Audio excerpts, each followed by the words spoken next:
जय गुरु जी, जय माता दी। शुक्राना गुरु जी। शिव शक्ति की लाडली चैनल पर आप सभी का स्वागत है संगत जी। रुद्र संहिता का अगला अध्याय 14वां अध्याय स्टार्ट करते हैं। सृष्टि का वर्णन।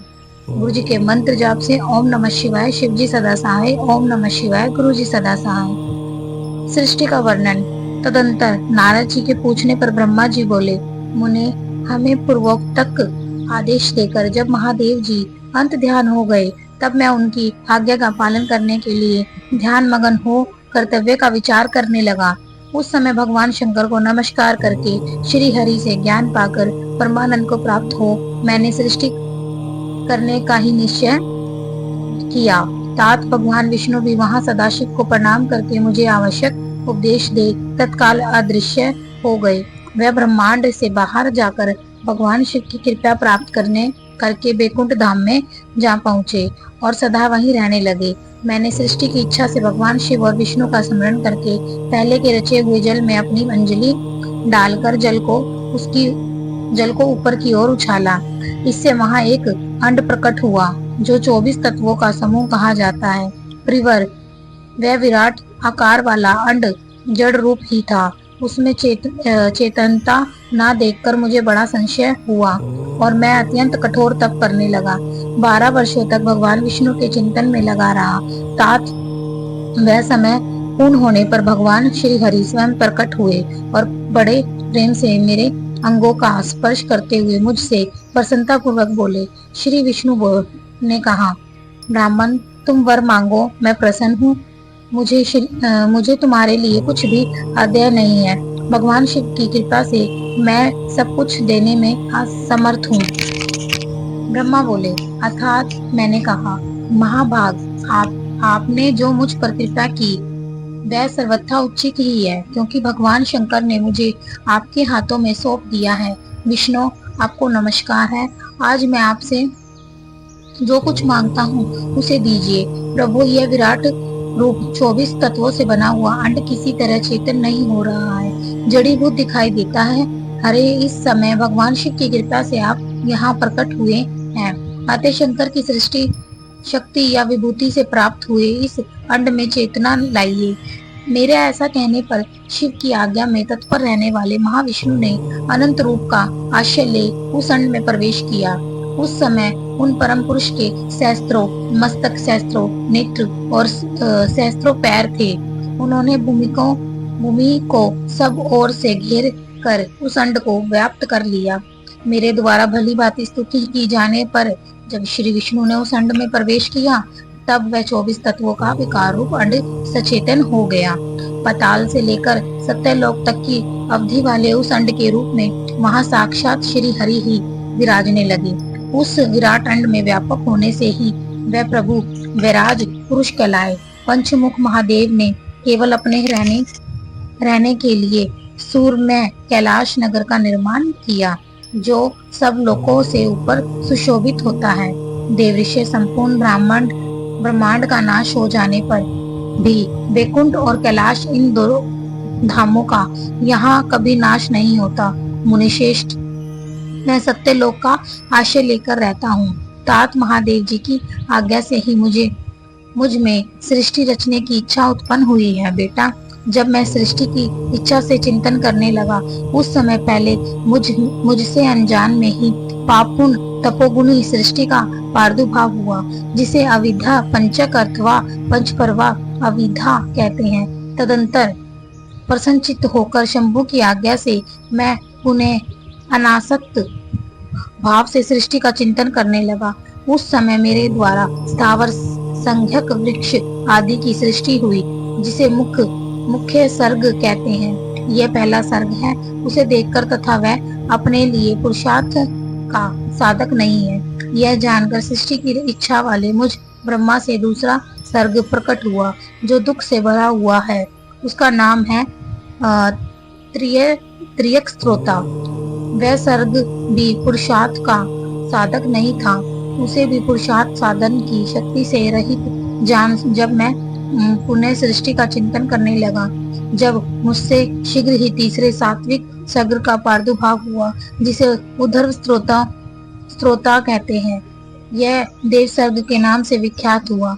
देव सर्ग सत्यवादी तथा अत्यंत सुखदायक है। उसे भी पुरुषार्थ साधन की रुचि एवं अधिकार से रहित मानकर मैंने अन्य सर्ग के लिए अपने स्वामी श्री शिव का चिंतन आरंभ किया। तब भगवान शंकर की आज्ञा से एक रजोगुणी सृष्टि का प्रादुर्भाव हुआ, जिसे अर्वक्ता स्त्रोता कहा गया है। इस सर्ग के प्राणी मनुष्य हैं जो पुरुषार्थ साधन के उच्च अधिकारी है। तदंतर महादेव जी की आज्ञा से भूत आदि की सृष्टि हुई। इस प्रकार मैंने 5 तरह के विकृत सृष्टि का वर्णन किया। इनके सिवा 3 प्राकृत सर्ग भी कहे गए हैं, जो मुझ ब्रह्मा के सानिध्य से प्रकृति से ही प्रकट हुए हैं। इनमें पहला महत्व का सर्ग है, दूसरा सूक्ष्म भूतों तथा तंत्र मात्राओं का सर्ग है और तीसरा वैकारी सर्ग कहलाता है। इस तरह ये 3 प्राकृतिक सर्ग हैं। प्राकृतिक और वैकृत दोनों प्रकार के सर्गों को मिलाने से 8 सर्ग होते हैं। इनके सिवा 9वां कोमार सर्ग है, जो प्राकृत और वैकृत भी है। इन सब के अवंतर भेद का भी मैं वर्णन नहीं कर सकता, क्योंकि उसका उपयोग बहुत थोड़ा है। अब द्विजात्मक सर्ग का प्रतिपादन करता है। इसी का दूसरा नाम कोमार सर्ग है, जिसमें सनक सनंदन आदि कुमारों की महत्वपूर्ण सृष्टि हुई। सनक आदि मेरे 4 मानस पुत्र हैं, जो मुझ ब्रह्मा के समान ही हैं। वह महान वैराग्य से उत्पन्न संपन्न तथा उत्तम व्रत का पालन करने वाले हुए। उनका मन सदा भगवान शिव के चिंतन में ही लगा रहता है। वह संसार से विमुख एवं ज्ञानी है। उन्होंने मेरे आदेश देने पर भी सृष्टि के कार्य में मन नहीं लगाया। मुनि श्रेष्ठ नारद सनकादि कुमारों के लिए दिए गए नकारात्मक उत्तरों को सुनकर मैंने बड़ा भयंकर क्रोध प्रकट किया।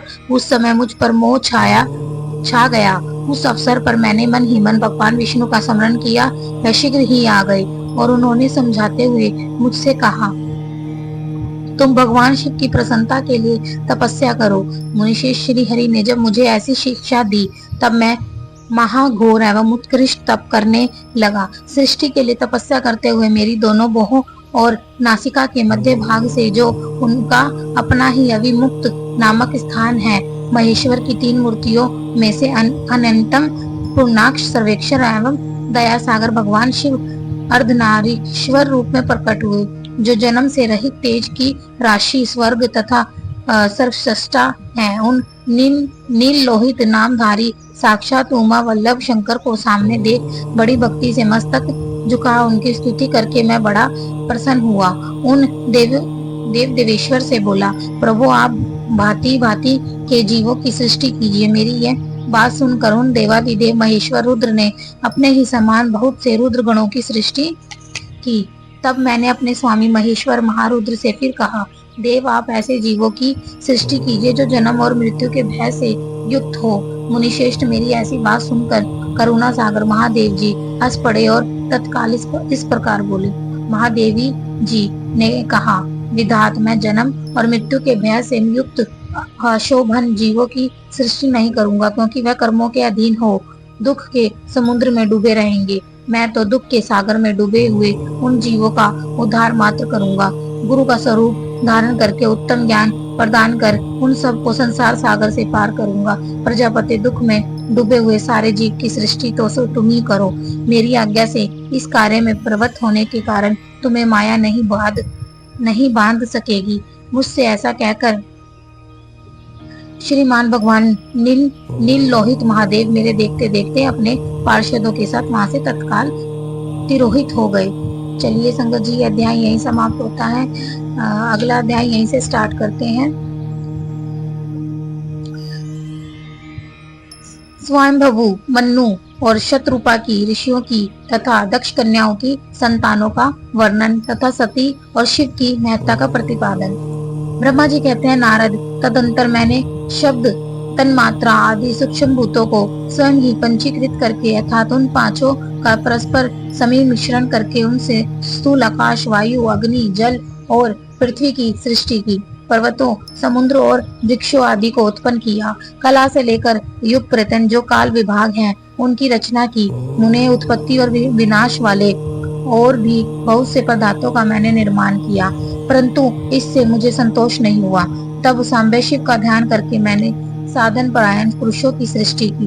मैंने दोनों नेत्रों से मरीचि को, हृदय से भृगु को, सिर को अंगिरा को और व्यान वायु से मुनिश्रेष्ठ, पुलह को, उदान वायु से पुलस्त्य को, समान वायु से वशिष्ठ को, अपान से कृतु को, दोनों कानों से अत्रि को, प्राणों से दक्ष को, गोद से तुम को, छाया से करदम मुनि को तथा संकल्प से मस्तक साधनों समस्त साधनों के साधन धर्म को उत्पन्न किया।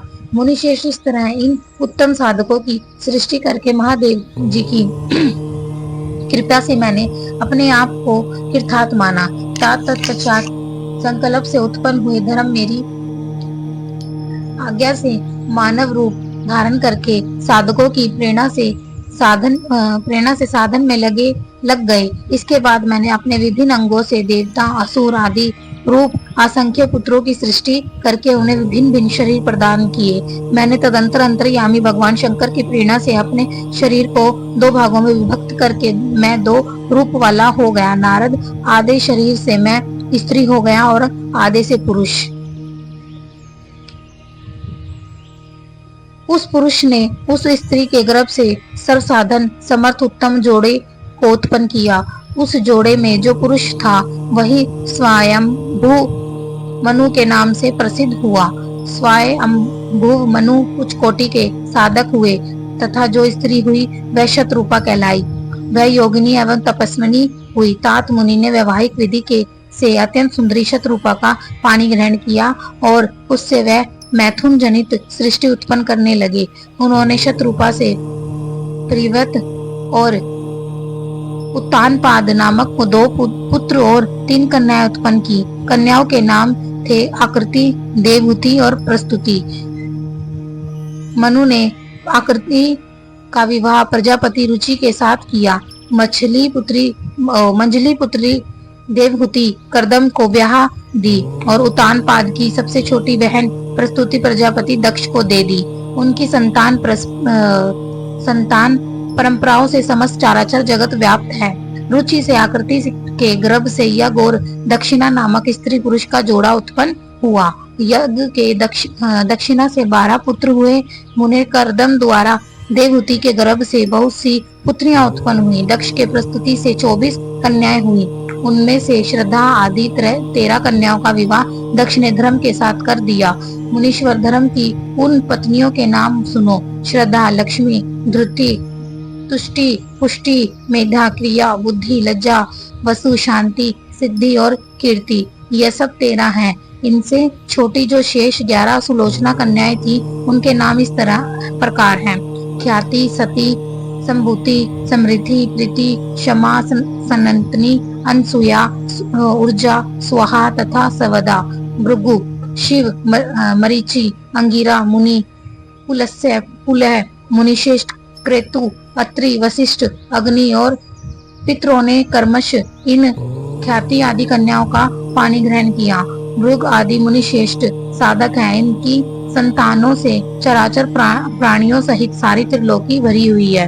इस प्रकार अंबिकापति महादेव जी की आज्ञा से अपने पूर्व कर्मों के अनुसार बहुत से प्राणी असंख्य श्रेष्ठ ध्वजों के रूप में उत्पन्न हुए। कल्प भेद से दक्ष के 60 कन्याएं बताई गई हैं। उनमें से 10 कन्याओं का विवाह उन्होंने धर्म के साथ किया। 27 कन्याएं चंद्रमा को ब्याह दी और विधि पूर्वक 13 कन्याओं के हाथ दक्ष ने कश्यप के हाथ में दे दिए। नारद उन्होंने 4 कन्याएं श्रेष्ठ रूप वाले ताक्षय को ब्याह दी तथा भृगु, अंगिरा और पुरुषाव को 2 कन्याएं अर्पित की। उन स्त्रियों से उनके पतियों द्वारा बहुसंख्यक चराचर प्राणियों की उत्पत्ति हुई। मुनिश्रेष्ठ दक्ष ने महात्मा कश्यप को जिन 13 कन्याओं का विधि पूर्वक दान दिया था उनकी संतानों से सारी त्रिलोकी व्याप्त है। स्थावर और जगम में कोई भी सृष्टि ऐसी नहीं है जो कश्यप की संतानों से शून्य हो। देवता, ऋषि, दैत्य, वृक्ष, पक्षी, पर्वत तथा तृण, लता आदि सभी कश्यप पत्नियों से पैदा हुए हैं। इस प्रकार दक्ष कन्याओं की संतानों से सारा चराचर जगत व्याप्त है। पाताल से लेकर सत्यलोक पर्यटन समस्त ब्रह्मांड निश्चय ही उनकी संतानों से सदा भरा रहता है, कभी खाली नहीं होता। इस तरह भगवान शंकर की आज्ञा से ब्रह्मा जी ने भली भांति सृष्टि की पूर्व काल में सर्वव्यापी शंभु ने जिन्हें तपस्या के लिए प्रकट किया था तथा देव रुद्रदेव ने त्रिशूल के अग्रभाग पर रखकर जिनकी सदा रक्षा की, वह ही सती देवी लोकहित का कार्य संपादित करने के लिए दक्ष से प्रकट हुई थी। उन्होंने भक्तों के उद्धार के लिए अनेक लीलाएं की। इस प्रकार देवी शिवा ही सती होकर भगवान शंकर से ब्याही गई, किंतु पिता के यज्ञ में पति का अपमान देखकर उन्होंने अपने शरीर को त्याग दिया और फिर उसे ग्रहण नहीं किया। वह अपने परम पद को प्राप्त हो गई। फिर देवताओं की प्रार्थना से वह शिवा पार्वती रूप में प्रकट हुई और बड़ी भारी तपस्या करके पुनः भगवान शिव को उन्होंने प्राप्त कर लिया। मुनीश्वर इस जगत में उनके अनेक नाम प्रसिद्ध हुए हैं। उनके कालिका, चंडिका, भद्रा, चामुंडा, विजया, जया, जयंती, भद्रकाली, दुर्गा, भगवती, कामाख्या, कामदा, अम्बा, मृडानी और सर्वमंगला आदि अनेक नाम हैं जो भोग और मोक्ष देने वाले हैं। ये सभी नाम उनके गुण और कर्मों के अनुसार है। मुनिश्रेष्ठ नारद, इस प्रकार मैंने सृष्टि क्रम का तुमसे वर्णन किया है। ब्रह्मांड का ये सारा भगवान शिव की आज्ञा से मेरे द्वारा रचा गया है। भगवान शिव को पर ब्रह्मा परमात्मा कहा गया है। मैं, विष्णु और रुद्र ये तीन देवता गुण भेद से उन्हीं के रूप बताए गए हैं। वे मनोरम शिवलोक में शिवा के साथ सचवद व्यवहार करते हैं। भगवान शिव स्वतंत्र परमात्मा है, निर्गुण और सगुण भी वही है। चलिए संगत जी, ये अध्याय यहीं खत्म होता है। बहुत महत्वपूर्ण अध्याय है। इन दोनों अध्यायों को पूरा सुनिएगा, स्किप करके बिल्कुल मत सुनिएगा। कैसे ब्रह्मा जी ने इस सृष्टि का संचार किया और किन किन कैसे कैसे पुत्रियां उन्होंने अपने पुत्रों से उत्पन्न हुई और आज उन्हीं का ये संसार चला हुआ है। तो इसको जरूर सुनिएगा। इस अध्याय को मैं यहीं खत्म करती हूँ। अगला अध्याय अगली वीडियो में। जय गुरु जी, जय माता दी, शुक्राना गुरु जी।